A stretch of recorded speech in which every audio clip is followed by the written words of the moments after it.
Hi everyone, you're welcome to Nkwine Sam Center. As usual, I'm your regular host, Nkwine Sam. Or you may call me JP if you want. My name's actually Nkwine John Paul Sam. So you can call me John Paul or JP or just what best suits you. Alright, so as we all know, we're in the month of February and it's a month of love. So I'll be focusing on relationship issues, love, sex, and anything that surrounds the relationship. So, my topic for today will be centered on, let me say, build together. Better still, make things work. Yeah, I think that's the right one. Make things work. Why am I saying so? Why am I insisting making things work?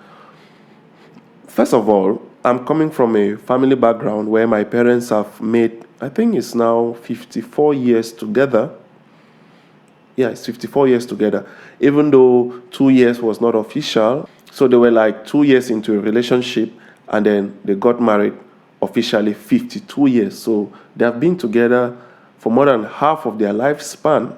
And there's always that tendency to think that these people have the best relationship, they have that exemplary relationships which have no problem. But I've grown to realize that they were struggling all through. They had a lot of issues, they had a lot of misunderstandings, they have third party influence, and you name it. But then each of them struggled to make things work. So while I strongly agree that there are situations, there are events that would really warrant that there be separation, I must also agree that there are situations that do not need separation but fixing, making things work. And that's our topic for today. Let's make things work. So these are some of the points I'll be putting out, which you should know that at least it's time to make things work.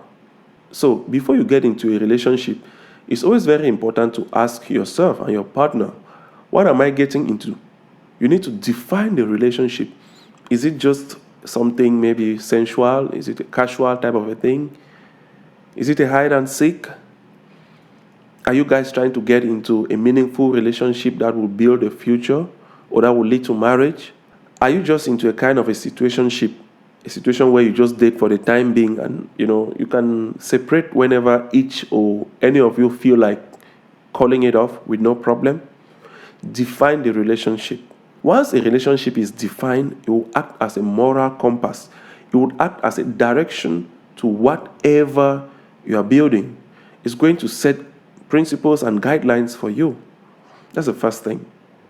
Secondly, you need to know that each party, each of you is coming in with their various baggages. Many people mistakenly think that baggages is limited to head count, or should I call it body count? No. Everybody, every human being have their baggage. By baggage, I mean their troubles, their traumas, their expectations. That's why they actually need help. That's why they're looking for a companion.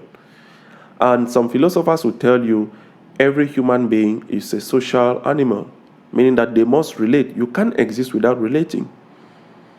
And to relate means to relate with someone from a different background.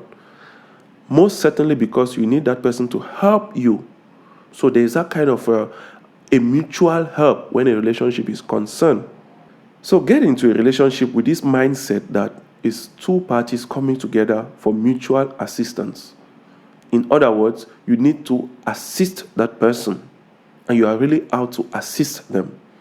It's not a situation where one person is forcefully doing it. The help might not be equal, of course, it might not be 50-50, but each and every one of you is definitely aware that you are out to support this person on their earthly journey in one way or the other, or better still, to the best of your ability. Now, knowing fully well that you are coming in from different backgrounds, different baggages, there is that expectation that you should understand the person's behavior. They might be coming in from a traumatic environment. They might be coming in from a failed relationship. That's very, very normal. They might also be coming in from a broken family.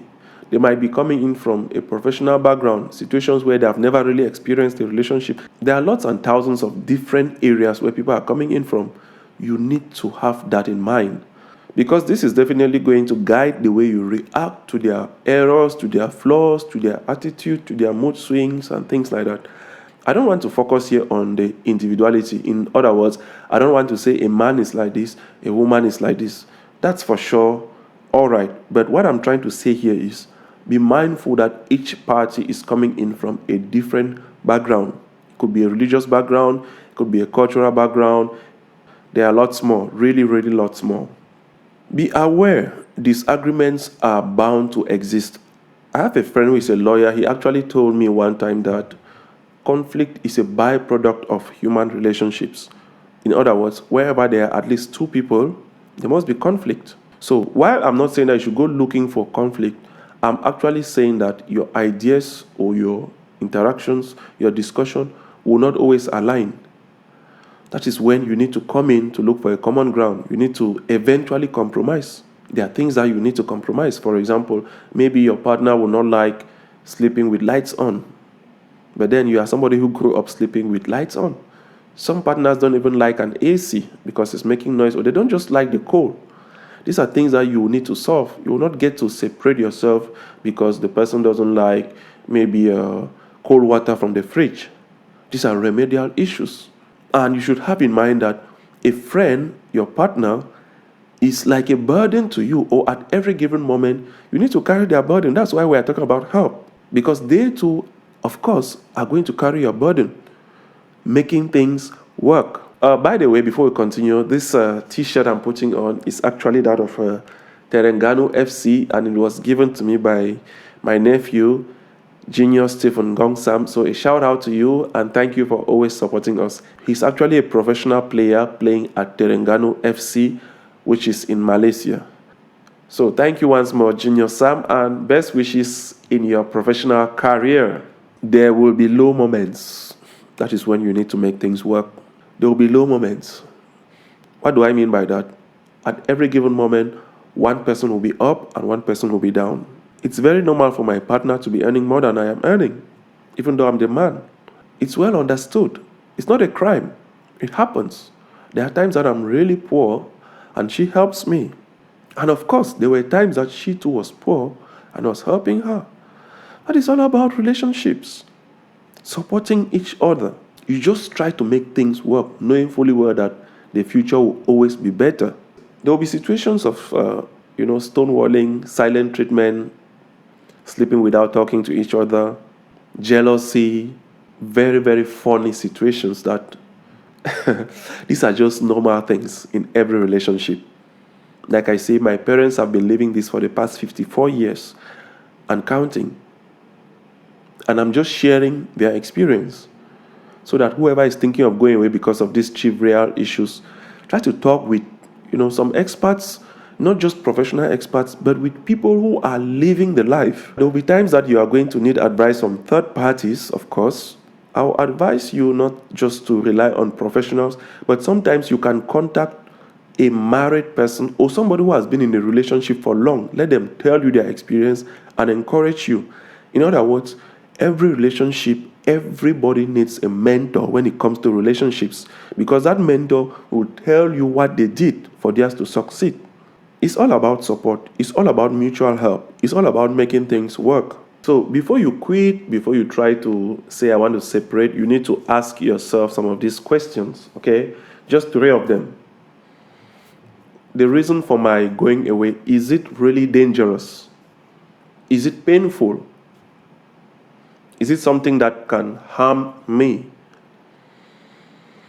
The next point, have you discussed this with your partner? Is your partner willing to change?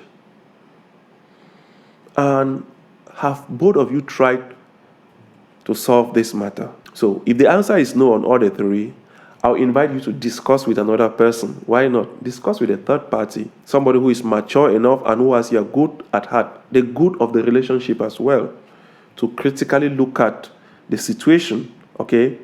So that said, I'm not in any way saying that people should die in relationships or people should force themselves in situations that are